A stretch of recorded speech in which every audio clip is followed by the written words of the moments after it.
Today we review the Great Lakes Division BFL, one out of Winneconnie, and a great new weight system in our Spotlight Bait segment that I know you're going to enjoy. So stay tuned for this new episode of Co-Angler's Corner.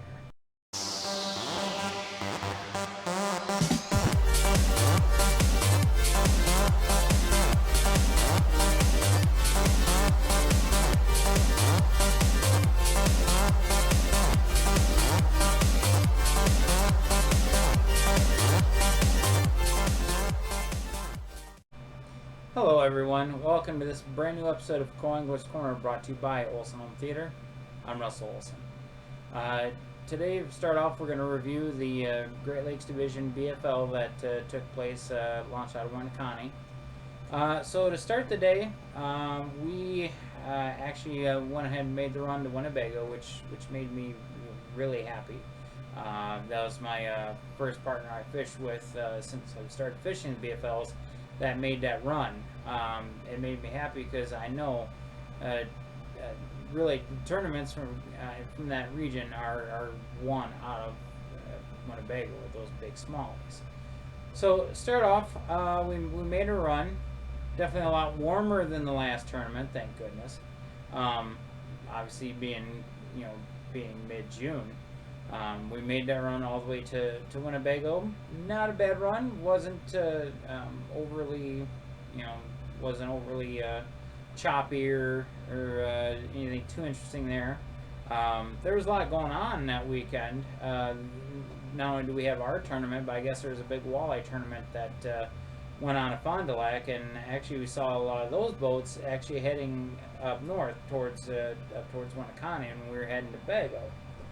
So we got to our spot. I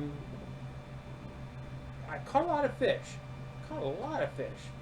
Problem is 13 and a half, 12, 13.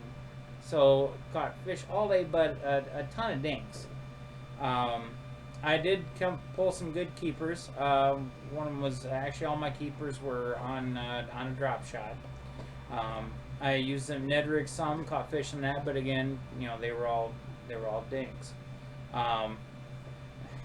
Funny thing is, one time I actually snagged a crawfish on Ned rig, and some of the fish we caught were spitting up crayfish. But do you think I could get a crayfish imitator to work? No. Fortunately, no.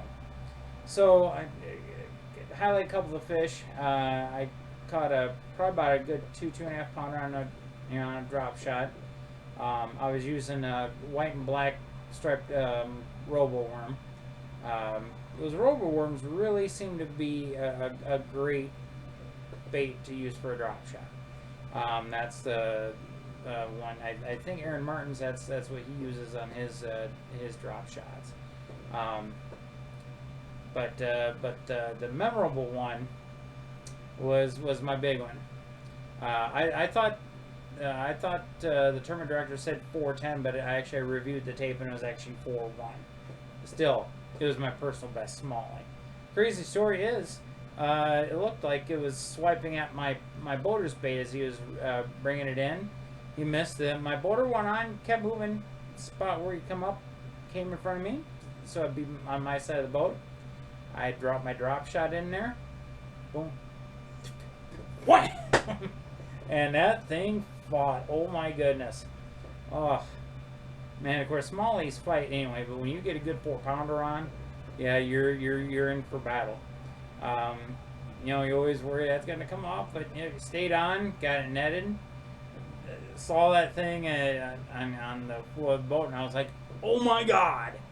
Yeah, okay, that was a big fish. Like I said, it's the second tournament in a row with a personal best smallie.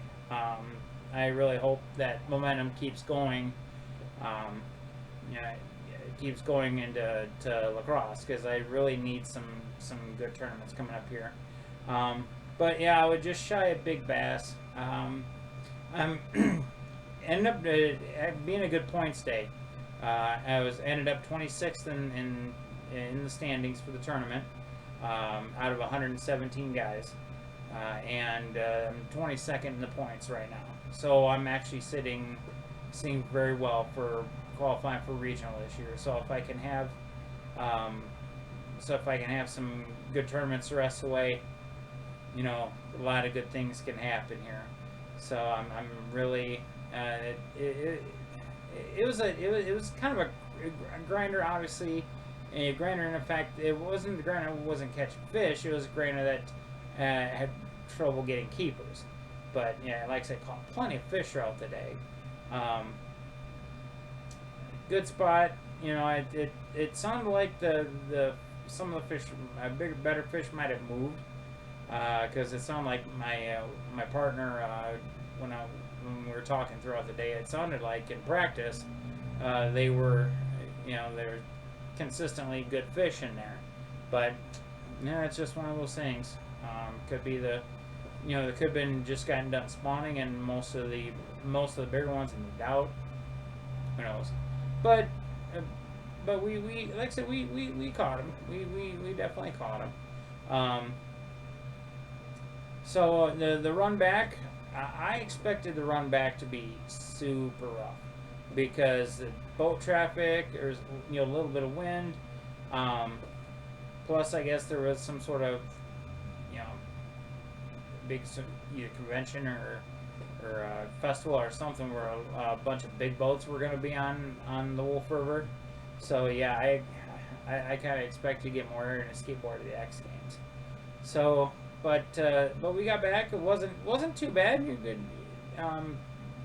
hit a few waves here and there, but that's nothing like I was potentially expecting on that body of water.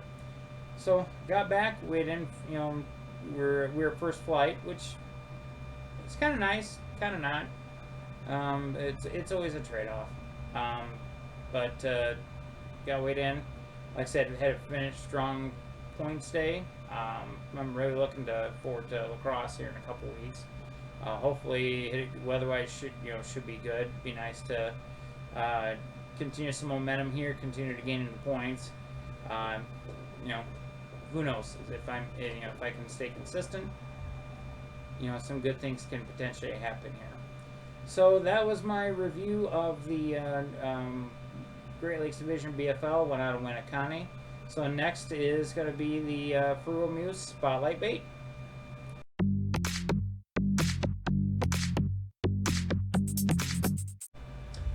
In this Frugal Muse Books Spotlight Bait segment, I actually want to discuss a important part of any soft plastic rig, your weights. Now, I've actually been looking to start using tungsten for a while, because for any given size of weight, tungsten is always going to be smaller, and smaller means less negative cues to the fish. Now, I've actually came across a new company called Titan Tungsten.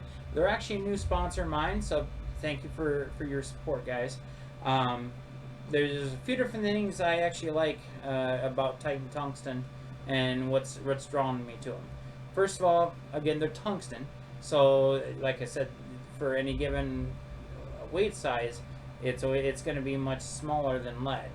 And a couple things I like about the Titan's weights is this. First of all, there's this no chip coating on it, which is really gonna, as long as you don't lose it in snags and stuff, you're gonna be able to use these weights for a really long time. And one other tool that's gonna be very helpful as far as keep them organized. You can see on here, I don't know if it'll focus enough on it, but on each of the weights, the size of the weight is marked right on it. So I mean, that's a couple things that has really impressed me. And they've basically got your weight for any type of rig covered. They've got all your worm weights. Like I've got in my hand here. They've got your drop shot weights. They got some really nice barrel weights for Carolina rigging, and they've got some fantastic weights for drop, like I said, for drop shotting. Like I said, they've just about got every soft plastic rig covered. So I mean, I would really suggest you give these weights a try. That I really feel like these weights are going to be a key factor in my future success on soft plastics. So go ahead, like I said, go ahead and give them a try. It's titan-tungsten.com. Check them out. They're great. So, and feel free to let me know what you think in the comments below. And that'll do it for this episode. I want to thank Titan Tungsten for coming on and their support, and of course Fergal Muse Books continued support. I really appreciate that. They've really got great prices on used books, and you can get great prices on new ones. So until next time, you guys be safe and go get them. Bye.